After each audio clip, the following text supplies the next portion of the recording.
warahmatullahi wabarakatuh. Salam sejahtera buat kita semua. Yang kami hormati Bu Menteri Keuangan, teman-teman media cetak dan elektronik. Pertama tadi dari rapat, Bapak Presiden memberikan arahan untuk selalu memonitor dan mengikuti secara harian kenaikan berbagai komoditas, utamanya pangan maupun energi, sebagai akibat daripada geopolitik di Rusia dan Ukraina yang transmisi ke Indonesianya dalam bentuk harga, kenaikan harga komoditas, dan juga kenaikan inflasi. Kita ketahui berbagai komoditas, apakah itu gas alam naik, batu bara pun di harga 258, Brent juga sudah di atas 100, CPO di 1.500, dan gandum di 1.000. Dan kita ketahui bahwa Rusia adalah produsen gandum dan minyak nabati yang besar, sehingga berbagai harga food price dari FAO juga meningkat secara global di angka di atas indeks 140, dan komoditas vegetable oil juga sudah meningkat indeksnya lebih dari 200. Nah, oleh karena itu Indonesia ada dua akibat. Satu terkait dengan penerimaan ekspor, tentu akan ada kenaikan, tetapi juga ada transmisi di dalam negeri yang tidak bisa seluruhnya ditransmisikan ke masyarakat. Oleh karena itu tadi arahan Bapak Presiden bahwa perlindungan sosial perlu terus dipertebal. Jadi pemerintah memberikan subsidi langsung yang kemarin terkait dengan kartu sembako 18,8 plus PKH tambahan 2 juta yang ditambahkan juga untuk bantuan minyak goreng yang besarnya 300.000 untuk 3 bulan atau 100.000 per bulan diberikan dalam 3 bulan, dan diharapkan dalam bulan Ramadan ini bisa diberikan.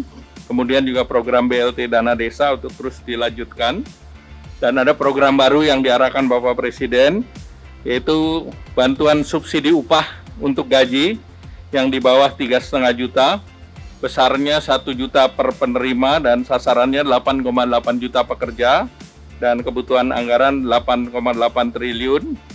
Dan tadi juga ada usulan dari Banpres untuk usaha mikro yang nanti akan juga diagendakan, besarannya 600.000 per penerima, ini sama dengan PKL WT, dan sasarannya 12 jutaan. Nah, kemudian Bapak Presiden juga meminta perhatian untuk kenaikan harga pupuk, karena pupuk juga naik, dan dilihat dari penggunaan dalam negeri, ada yang subsidi dan non-subsidi. Nah, tentu akan ada pembatasan terkait dengan komoditas, prioritasnya adalah padi, jagung kedelai, bawang merah, cabai, tebu, rakyat, dan kakao. Kemudian tentu pupuk yang disubsidi juga mulai dibatasi, urea dan NPK. Kita ketahui urea sekarang harganya mendekati $1.000, dan potas dan KCL Indonesia import, dan salah satunya kan importnya juga dari Ukraina. Nah, oleh karena itu Bapak Presiden mewanti-wanti agar subsidi pupuk nanti tepat sasaran, para petani bisa menerima pupuk, sehingga tentunya harga pupuk tidak membuat kelangkaan pupuk, dan tentunya pada akhirnya tidak mendorong ketersediaan pangan yang aman. Mungkin itu yang ingin saya sampaikan. Bu Menteri, ada yang ingin ditambahkan? Silakan.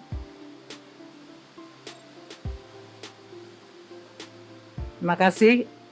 Dari tadi disampaikan oleh Pak Menko, tentu kita dari Kementerian Keuangan akan menyiapkan dari sisi APBN-nya, karena seperti tadi yang disampaikan, kenaikan yang luar biasa dari harga-harga komoditas telah memberikan di satu sisi, dari sisi APBN, penerimaan negara yang akan naik dari sisi komoditas tersebut, entah itu dari minyak, gas, batu bara, dan juga nikel CPO. Itu memberikan daya tambah dari sisi penerimaan negara. Namun di sisi lain, masyarakat juga akan merasakan rambatan dari inflasi global tersebut, yang kemudian perlu untuk diputuskan langkah-langkah untuk menjaga. Kalau dulu tantangan dan ancaman bagi masyarakat adalah pandemi, sekarang tantangan dan ancaman bagi masyarakat adalah kenaikan dari barang-barang tersebut. Nah, dari sisi APBN kita akan terus merumuskan langkah-langkah bagaimana tambahan kenaikan penerimaan ini bisa dialokasikan secara tepat. Tadi Bapak Presiden telah menginstruksikan seperti yang disampaikan Pak Menko untuk kita melihat secara detail harga-harga pangan dan harga-harga energi dan pilihan-pilihan kebijakan yang bisa kita ambil untuk bisa di satu sisi menjaga daya beli masyarakat, menjaga momentum ekonomi, tapi juga menjaga APBN. Ini 3 hal yang sangat penting untuk terus dilakukan. Presiden juga minta supaya para menteri yang melakukan program-program untuk pemulihan ekonomi, kita masih ada 455 triliun ya Bapak ya, untuk program pemulihan ekonomi di dalam rangka PCPN ini akan kemudian difokuskan kepada program-program seperti labor intensif atau program untuk meningkatkan ketahanan dan penciptaan kesempatan kerja, terutama untuk Kementerian PUPR, kemudian kementerian-kementerian lain. Juga tadi disampaikan untuk mulai terus ditingkatkan langkah-langkah koordinasi untuk bidang ketahanan pangan.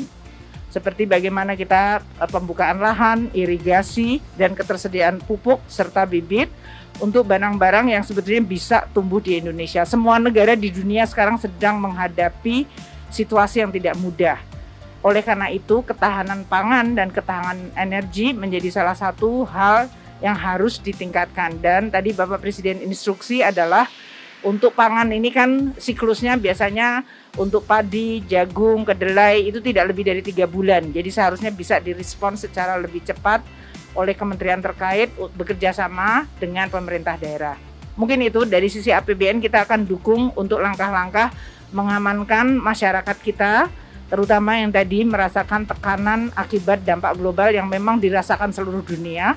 Dan di sisi lain adalah menggunakan APBN secara tepat, sehingga betul-betul bisa tadi menjaga keselamatan rakyat, menjaga keselamatan ekonomi, dan menjaga kesehatan dari APBN. Terima kasih.